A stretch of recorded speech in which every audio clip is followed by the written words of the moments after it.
سورہ الرعد تعارف ناظرین و ناظرات، سورہ الرعد مدنیہ ہے۔ اس کے مدنی اور مکی ہونے میں مفسرین میں اختلاف بھی ہے۔ اس اختلاف کی بنا پر وجہ یہ ہے کہ مدنی اور مکی دونوں مضمون اس سورت کے اندر موجود ہیں، اس لیے بیک وقت اس کو مکی مدنی بھی کہا جا سکتا ہے، لیکن مشہور مدنیہ ہے۔ اس پوری سورت میں حضور صلی اللہ علیہ وسلم کو تسلی دی گئی، اہل ایمان کو تسلی دی گئی، اور کافروں اور اعتراض کرنے والوں کے ہر اعتراض کا جواب دیا گیا، اور صبر اور برداشت کی تلقین کی گئی۔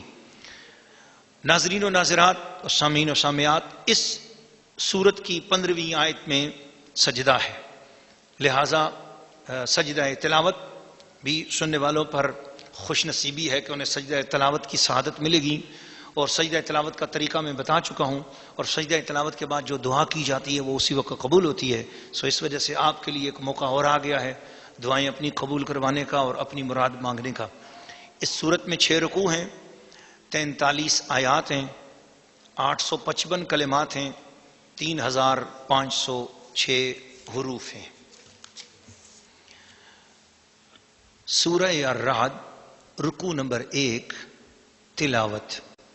بسم اللہ الرحمن الرحیم، اللہ کے نام سے شروع جو نہایت مہربان رحم والا۔ الف لام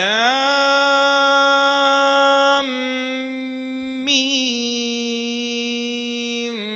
را تلك آيات الكتاب والذي أنزل إليك من ربك الحق ولكن أكثر الناس لا يؤمنون الله الذي رفع السماوات بغير عمد ترونها ثم استوى على العرش وسخر الشمس والقمر كل يجري لأجل مسمى يدبر الأمر يفسر الآيات لعلكم بلقاء ربكم توقنون وهو الذي مد الأرض وجعل فيها رواسي وأنهارا ومن كل الثمرات جعل فيها زوجين اثنين يغشي الليل النهار إن في ذلك لآيات لقوم يتفكرون وفي الأرض قطع متجاورات وجنات من أعناب وزرع ونخيل صنوان وغير صنوان يسقى بماء واحد ونفضل بعدها على بعد تلو كل إن في ذلك لآيات لقوم يعقلون وإن تعجب فعجب قولهم أإذا كنا ترابا أإنا لفي خلق جديد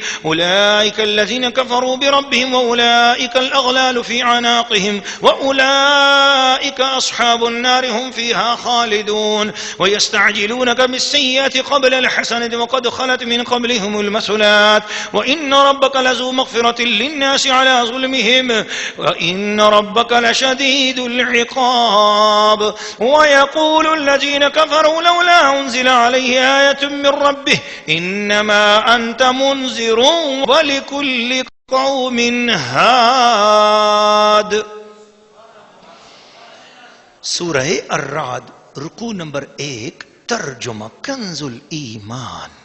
الف لام میم را، یہ کتاب کی آیتیں ہیں اور وہ جو تمہاری طرف تمہارے رب کے پاس سے اترا حق ہے، مگر اکثر آدمی ایمان نہیں لاتے۔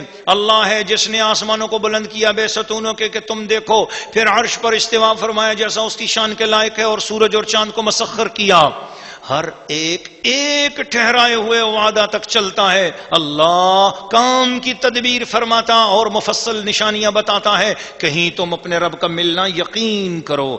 اور وہی ہے جس نے زمین کو پھیلایا اور اس میں لنگر اور نہریں بنائی، اور زمین ہر قسم کے پھل 2 طرح کے بنائے، اور رات سے دن کو چھپا لیتا ہے، بے شک اس میں نشانیاں ہیں دھیان کرنے والوں کو۔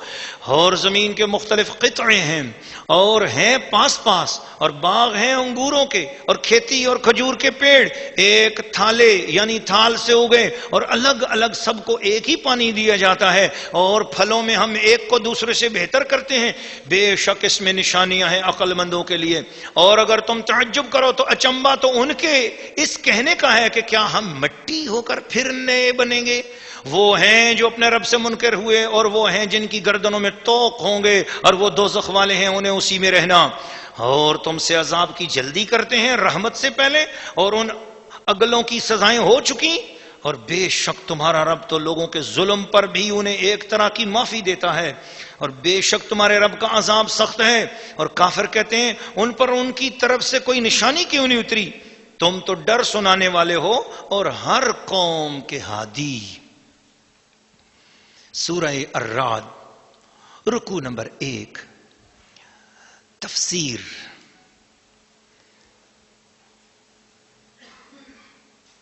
ناظرین و ناظرات، اس پورے رکوع کے اندر اللہ تعالیٰ کی پہچان اس کی مخلوق کے ذریعے کرائی گئی۔ بتایا گیا یہ کتاب بڑی حق ہے، اور جو تمہاری طرف تمہارے رب کے پاس سے اترا ہے وہ حق ہے۔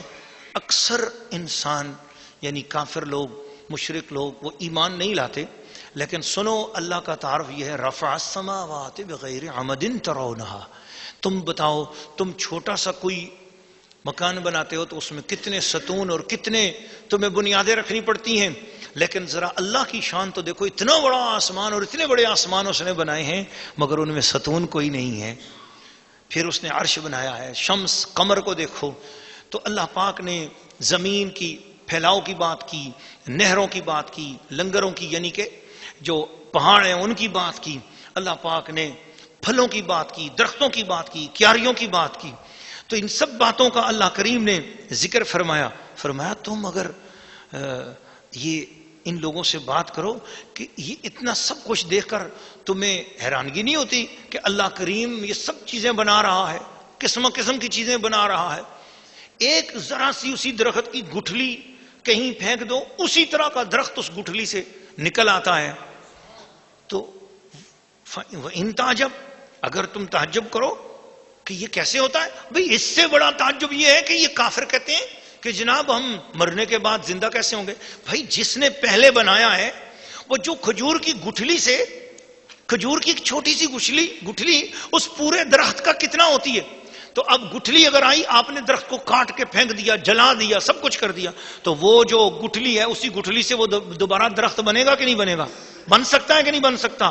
تو اللہ تعالیٰ فرمانا چاہتا ہے کہ تمہارے پورے وجود کو اگر برباد بھی کر دیے جائے، تمہارے جسم کا کوئی ذرہ بھی ہوگا نا، میں اس پورے ذرے سے پھر تمہیں پورے کا پورا بنا کر کھڑا کر دوں گا۔